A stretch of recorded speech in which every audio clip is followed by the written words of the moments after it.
This is a production of West Virginia Public Broadcasting.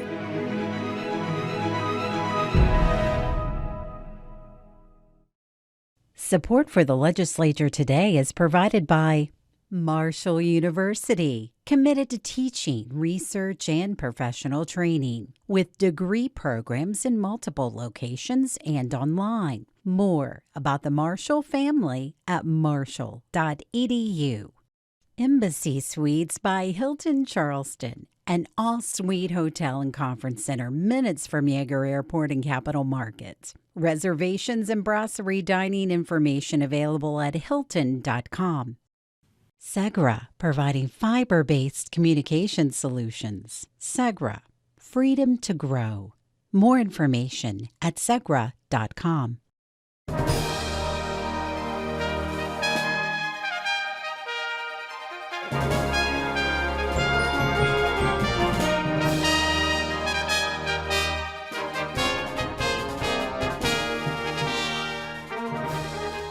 Welcome back to the Legislature today. I'm Bob Brunner. Thanks for joining us.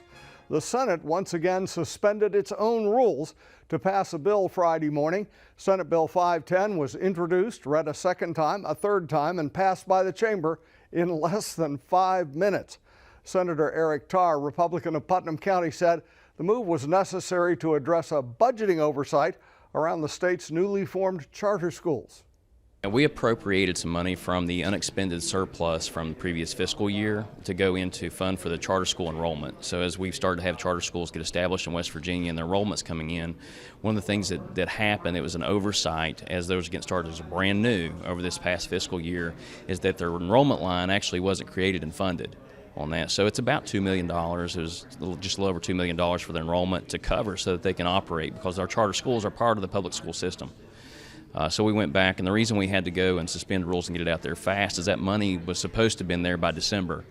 And so we're a few weeks there behind that now and getting it to when it should have been done. If we would have waited in the normal budget process, then that money wouldn't have been available until into July. On the Senate floor, Senator Robert Plymel, Democrat from Wayne County, says all publicly funded schools go through an increased enrollment process each fall, and Senate Bill 510 endorses that process for charter schools. The bill now goes to the House of Delegates for its consideration. The Senate's Workforce Committee met after the regular floor session this morning. As Chris Schulz reports, they heard two reports on the state's workforce situation, one about what's being done and one about what could be done. Jason Green, Deputy Director of Workforce West Virginia, updated the committee Friday morning about the department's job matching and employment initiatives. Green told the committee the state's workforce participation is 55%, one of the lowest in the country. Afterwards, the committee heard from Reverend Matthew Watts on his plan to address those workforce participation issues. Lay out a simple plan as to how we can invest in our people. Take $300 million of the remaining ARPA dollars, allocate those dollars to cities and to towns and counties where those government municipalities, based on the percent of poor people that live in those communities of West Virginia's total poor people population. So the House Speaker, Roger Henshaw, Clay County, second highest poverty rate in the state, has about 1% of the poor people in the state of West Virginia. They would get 1% of 300 million. They get $3 million. But that money would have to be invested strategically in projects that improve housing, health, workforce, economic, and social service coordination. Senator Eric Tarr, Republican of Putnam County, thanked Watts for addressing the multiple problems challenging the state's workforce. He pointed at the new companies coming into the state with well-paying jobs and pushed back against the idea of sending money to communities. And so some of the investment that's went through to provide the infrastructure and provide the stimulus for jobs to come here create a lot of things that, a path for a lot of things you just described. And so I take some issue with recommendation based on impoverished areas to send money back to in that redistribution if there's no infrastructure to support or not sufficient funding within that availability to support that infrastructure that can create those jobs. Watts agreed, commending the lawmakers for funding infrastructure projects and bringing new jobs into the state. So I don't disagree with that. I think you would probably agree that if we don't have the educated workforce, if we don't have people with the skills to fill those jobs, then it's a challenge right now. You talk to anyone in advanced manufacturing, and a lot of they don't have the workforce. So I don't think it's either or. I think we are investing wisely and appropriately in infrastructure and job creation. I'm trying to say, let's take a look at the labor force. Let's take a look at the educational levels of the children in school and some that have recently completed school. They don't have the skills to do a lot of these jobs. Watts also stated that after more than 20 years of advocating at the Capitol, this will be his last. This is my last campaign. You will not see me at the legislature after this year. I've been coming for 23 years. I've got 20-some pieces of legislation I personally have had a hand in writing. And several pieces of legislation are codified in law. And most of them have never been implemented or never been executed. In concluding, Watts told the committee if the state keeps doing what it's currently doing, things will only get worse. Senator Roland Roberts, Republican of Raleigh and committee chair, summarized his response to the presentation in 2 words. The first word is ouch, and the second word is amen. For the legislature today, I'm Chris Schultz in Charleston. Getting young, out-of-state professionals, especially in the medical industry, to make life and career in West Virginia is a major challenge. On West Virginia Rural Health Workforce Day in the legislature, Randy Yohe gets to the crux of helping meet that challenge. All these Capitol Rotunda medical are under the West Virginia Rural Health Association's umbrella, statewide the largest rural health interest group, with a mission to unite communities, people, and systems to improve health care for rural West Virginians. Executive Director Rich Sutpin says to improve workforce recruitment and retention, the association is asking lawmakers to adopt a tax credit and incentive program for community-based preceptors of health profession students. What's a preceptor? A hometown medical mentor to show city folks the rural ropes. Preceptor is a physician or physician assistant or nurse practitioner who takes a student on to train them in a clinical setting and teach them and show them how to take care of patients beyond the theoretical things they learn in the didactic years. And so the preceptor spends usually a month with their student, and so full-time the student sees patients alongside that preceptor. The preceptor provides continuing education to build upon what they learned during their didactic curriculum. Aiden Flanagan, a third-year medical student at WVU from Chicago, gave me an A1C glucose test that I passed with flying colors, by the way. Aiden says he was drawn to the Mountain State and its people. I've always had a passion for working in rural communities and primarily in underserved communities, and I felt that after being in West Virginia for the past 3 years, I want to continue being here and providing care where people need it most. Aiden says from experience, establishing that tax credit for preceptors, the proposal claiming up to 3 $500 credits for precepting students, would encourage more urban health professionals to follow a rural career path. I think it's important to pair students with physicians that understand their community, and if you don't have that relationship, then you're not going to be able to better a community over generations. You're just going to give them an instance of help rather than a sustainable health care. So I think it's important to have as many incentives as you can to ensure that a student and a preceptor stay committed to one community. Aiden says it's also important to have financial security, but when the mission is to improve rural health care, he says he's on board. For the legislature today, I'm Randy Yohe. Many West Virginians have streams and creeks near their homes. Now, a bill to keep those streams clean may soon go to the governor's desk for signature. Randy Yohe has more. The House passed Senate Bill 143, the Adopt a Stream bill, unanimously. The legislation sets up a statewide initiative similar to the successful Adopt a Highway program. In West Virginia, there are currently 25,000 volunteers who have been responsible for removing more than 40 million pounds of litter since the highway program began. Delegate Jonathan Pinson, a Republican from Mason County, hopes to do the same with waterways. He lives by streams and the Ohio River. He says the Adopt a Stream program will not only help remove the embarrassing trash, old building materials, tires, and whatnot from our many smaller waterways, It will help reduce erosion and flooding. When we start to see that different passages have been blocked, different culverts have been blocked because of tires and trash, that does create localized flooding. Furthermore, this is going to allow us, as we continue to focus on tourism, as we continue to look at economic growth and development of West Virginia, we do not have to say, hey, come here, plant your business, move here, bring your family, please forgive our garbage in the stream.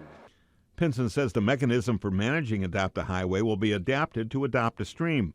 The bill has passed the Senate and House and now goes back to the Senate for final approval. For the Legislature Today, I'm Randy Yohe. The House Committee on Seniors, Families, and Children approved House Bill 2538 Friday. That legislation aims to develop an online portal to support foster placement and kinship placement with the specific needs for their foster children.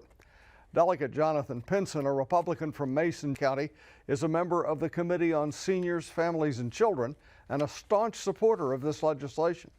Well, what we see now are antiquated delivery of messages. So as a foster parent, a current foster home, as a former adoptee and adoptor, I know that sometimes you make a telephone call and you wait several days, or in some cases several weeks, in order to get an answer, because everybody's busy. So what this does is it begins to streamline the communication process to allow for effective and efficient communication.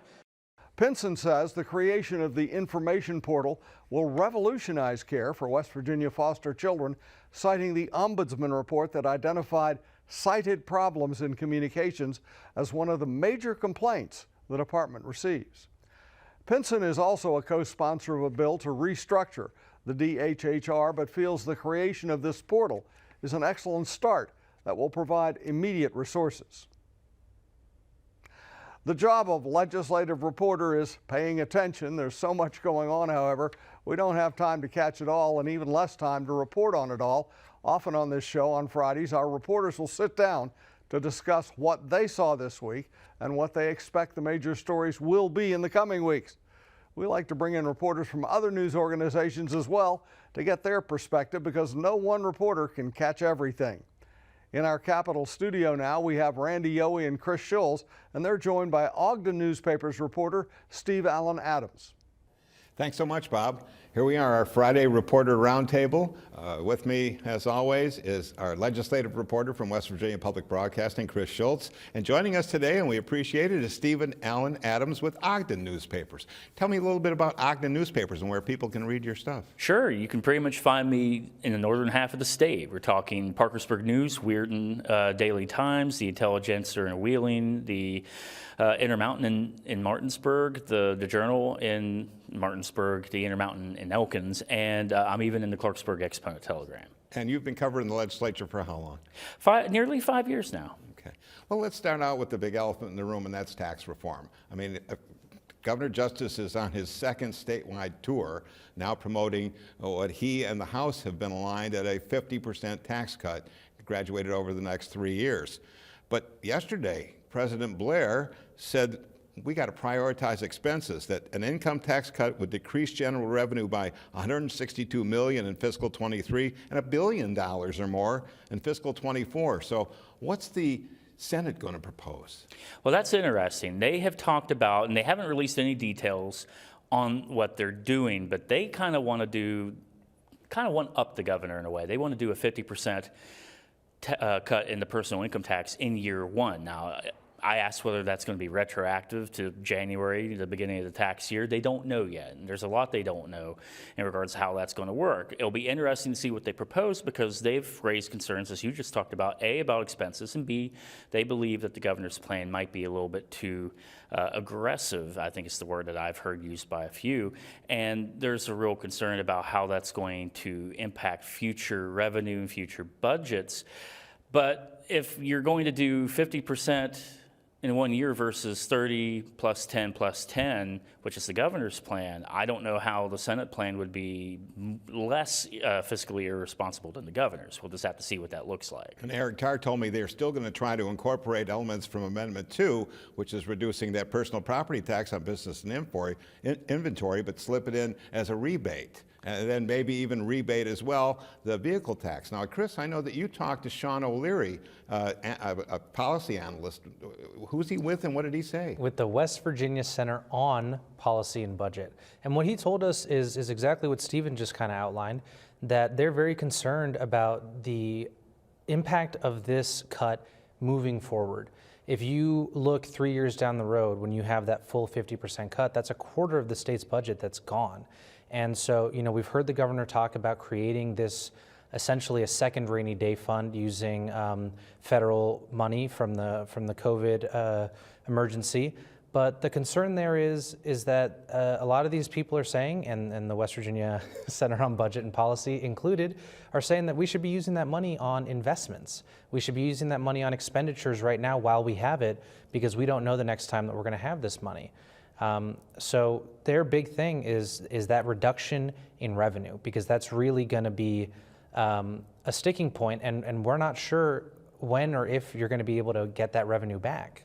And we know that the feud continues, if you will, between the Senate and the executive branch. And you have an idea of how this all may roll out at the end of the session. Well, yes and no. I mean, the problem that we're seeing right now is the Senate and the governor are not talking to each other, at least from what I understand, at least not talking to leadership. I'm also concerned, from what I've talked to with some lawmakers behind the scenes, that the House and the Senate are not really talking to each other, or at least to the leadership of the finance committees. That's a real concern as well. And of course, we're only about a quarter of the way through the legislative session. There's time to work a lot of this stuff out and come up with a compromise. But I mean, you're asking me today if that vote were to happen in the Senate. I don't know that it would go through, certainly not the way that the governor proposes it and the way the House does. And the House seems to be on the same page as the governor. But there's not a lot of communication going on right now. And that doesn't bode well for trying to come up either with a plan that the governor will be like, or even a plan that the House and the Senate can override a veto for and get through on their own. We'll be watching next week. I mean, this is going to continue evolving as we speak throughout the session, and we're a third of the way through today. On Monday, that's right. Yep. Campus carry, that's the other big elephant in the room, and I guess I should quit using that term. But so far, most of the major and minor colleges and universities throughout West Virginia say, no, we don't want it. What's your guys' take? Well, I've been watching of course, there's been a couple bills that have come through. Campus carry is the main one, which we're waiting to see where it's going to go, what's going to happen over on the House side, because it certainly got a more, I would say, more conservative, smaller group within the Republican majority that may very well be inclined for trying to take off some of the restrictions that were in the bill as the Senate passed it over, including the limitations on sporting events, lockers in the dorms, things of that nature. We could see some limitations taken off of that by that more conservative group. So the real interesting debate will be whether it gets on the committee agenda, and especially when it gets on the floor, what will happen. We know that the presidents of both Marshall and University have asked them to keep the bill intact. We'll see if that happens. And you heard Stephen mention the fact that we know that there are people who support this bill. There's no question about that. 11 other states have passed very similar bills, all in relatively recent years. Obviously, the pandemic kind of slowed that push down, but people want this bill. I think what's interesting is, as we've already alluded to, there's a lot of people that don't.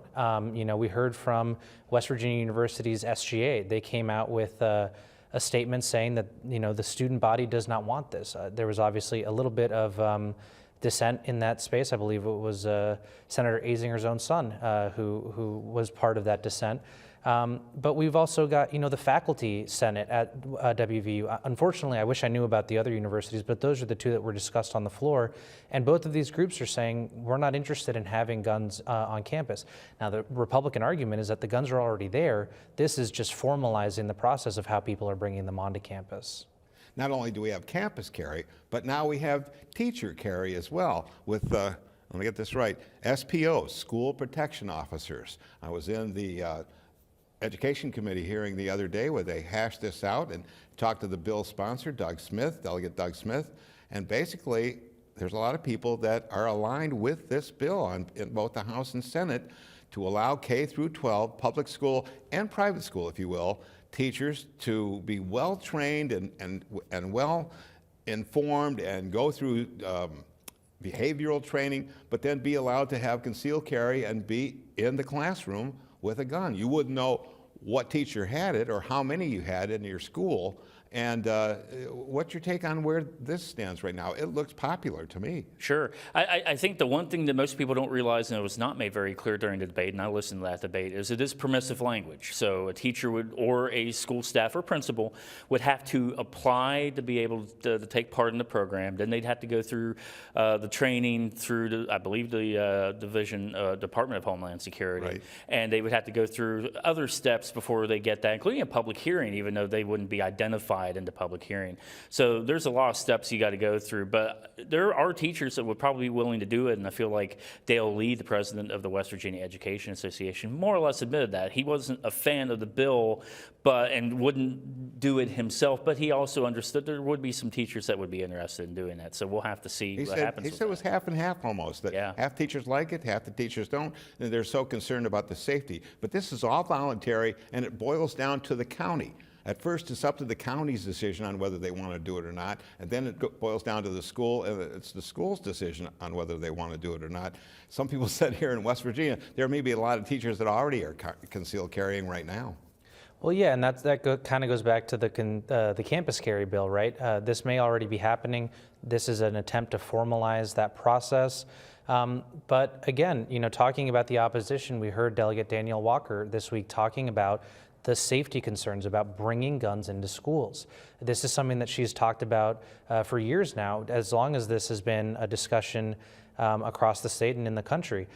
Honestly, this is obviously a reaction to the concerns about violence in our schools, both mass shootings and more broadly. But West Virginia has other initiatives to try and address that. We are trying to get and spending quite a lot of money on ensuring that we have school safety officers in schools and law enforcement presence in general. And I just think it's interesting, especially Danielle Walker's point about exposing children to guns. As you said, we wouldn't know who was carrying the weapon. It's a concealed carry ultimately, but small hands open many doors, as they say. So that is I think the biggest concern. But then you get Delegate Elliott Pritt from Fayette County, a 7th grade social studies teacher, and he says, heaven forbid that a shooter comes into his classroom, then the only thing between his students and the shooter is him and a couple of chairs that he can throw. Mm-hmm. He said he's reluctant about it, but he'd rather have a gun than not have it at that point in time. As someone who's been through active shooter training in my previous life as a teacher, it is incredibly stressful, and I cannot understate that. If you've seen these videos where they're teaching teachers how to barricade their doors in special ways by using the legs of no teacher should have to go through that. But unfortunately, it is a reality, and this is simply a Band-Aid on a much, much larger issue that we have not only in West Virginia, but in this country as a whole. Let's jump over to unemployment benefit reform. We're hearing a lot about that this week, and I know that acting Workforce West Virginia Director Scott Atkins says that there's some people that are working the system, for lack of a better term. And so maybe we should reduce the weeks that they get paid. Maybe we should have them do a harder search for work. Is this something that you think has legs? Maybe. I will be interested to see how the House handles that bill. Now, this was passed something similar to it by the Senate last session as well, tying the unemployment rate or unemployment benefits, weeks of unemployment benefits, to the unemployment rate. Now, that bill last year got stuck over in the House. In fact, it was a deal between the House Democratic Caucus and Republican leadership, where Republican leadership agreed to park that bill in exchange for House Democrats not slowing down other legislation, and that bill died over there. So it'll be interesting to see if there's an appetite for that bill again this year over there, but if it stops, it's going to stop in the House. Chris, I know you have a take on the other side of the issue when it comes to the people that are out there trying to find a job.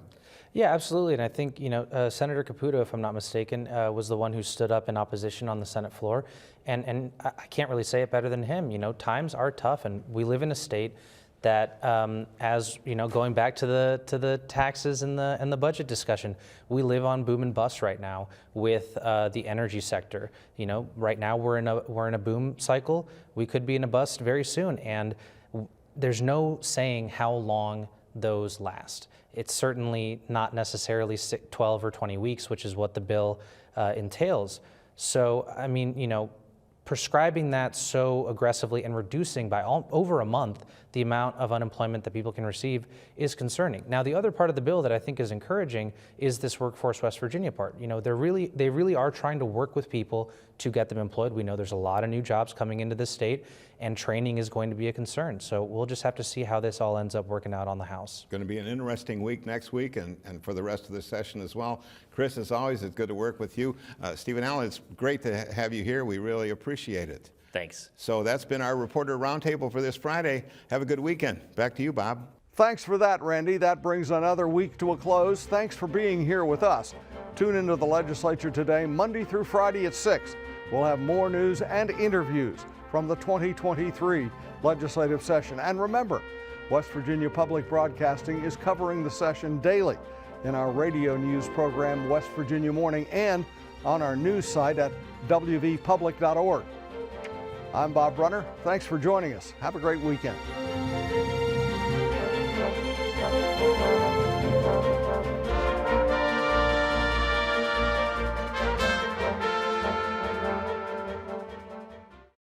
Support for the Legislature today is provided by Marshall University, committed to teaching, research, and professional training, with degree programs in multiple locations and online. More about the Marshall family at marshall.edu. Embassy Suites by Hilton Charleston, an all-suite hotel and conference center minutes from Yeager Airport and Capital Market. Reservations and brasserie dining information available at hilton.com. Segra, providing fiber-based communication solutions. Segra, freedom to grow. More information at segra.com.